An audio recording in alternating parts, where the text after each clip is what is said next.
It's like an elastic band. It's like the less you eat, the more you binge. With binge eating, you still need to be eating more, and with restriction, you need to be eating more. Yeah. Either way, you gotta be nourishing yourself, or Exactly. it's gonna lead to unhealthy relationships with food. That is so true.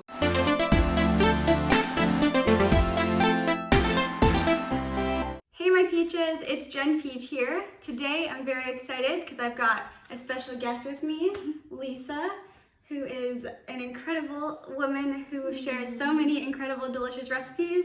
I have been super blessed to try all of them these past 5-6 days. Still got 5 more days together, learning so much from her.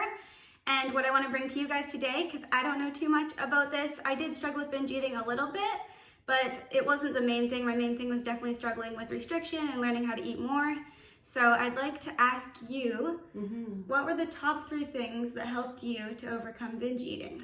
Yeah, binge eating was something that I struggled with, and I was almost 200 pounds. So it was like the opposite. Yeah. I was just like eating and eating and eating, and I would feel like I was not in my body, and I was just eating, and I know in my mind that I shouldn't have been eating that, but I just kept eating it, and it was like I wasn't in control of myself, and it was really difficult to overcome that. But what I did was, the first thing was to plan, and I had to start planning what I was eating so that when I had those plans and I was eating at regular intervals, I wasn't going like 6 hours without eating, or 7 or 8 hours without eating, because if you go a long period without eating, you're gonna binge, and when you restrict, then you end up binging. And then the binges are like, sometimes they're like days long. Even when you restrict, it's good to be consistent just to get enough in. So that's number 1, would be definitely to plan and make sure that you know what you're gonna have for breakfast, lunch, and dinner and snacks. Have that ready so that you don't end up under eating, which is number 2, is eat enough.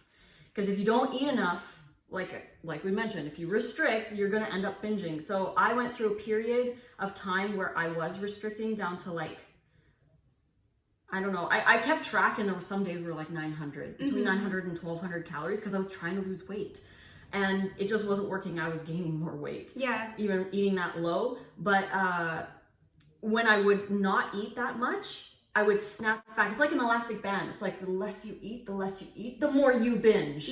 Right? Exactly. So eating enough is so important. Get a good amount of calories in with breakfast, lunch, and dinner. Make sure you eat those calories, because then it's less likely that you're going to restrict. It's awesome that like with binge eating, you still need to be eating more, and with restriction, you need to be eating more. Either way, you gotta be nourishing yourself, or it's gonna lead to unhealthy relationships with food. That is so true. Like not letting restriction happen, because then it's gonna lead to the binge, or not letting just like always binging. So because then that leads to restriction, because when you binge, you gain weight, and then it's such a cycle. So just the consistency is so important, especially for metabolism, for health, for having energy to focus on things that aren't food. Exactly. And then my 3rd tip would be to change how you think about food. And what I mean by this is that most people say they're faced with like a big bag of Doritos, which was my binge food of choice. I would eat a huge bag of Doritos. And I was always told to think about how I'd feel after I ate that bag. And of course we know how we're gonna feel after we eat that bag. That's not enough of a deterrent to not eat it. Instead, I started switching how I thought about things. Instead of thinking of all the bad things that I'd experienced eating the bad food, I would think about all the positive things that I would get if I made a positive choice. I'd feel proud of myself for making a good choice. I'd feel satiated. I'd feel hydrated. I'd feel full and happy, and all of these, like, so many good positive things.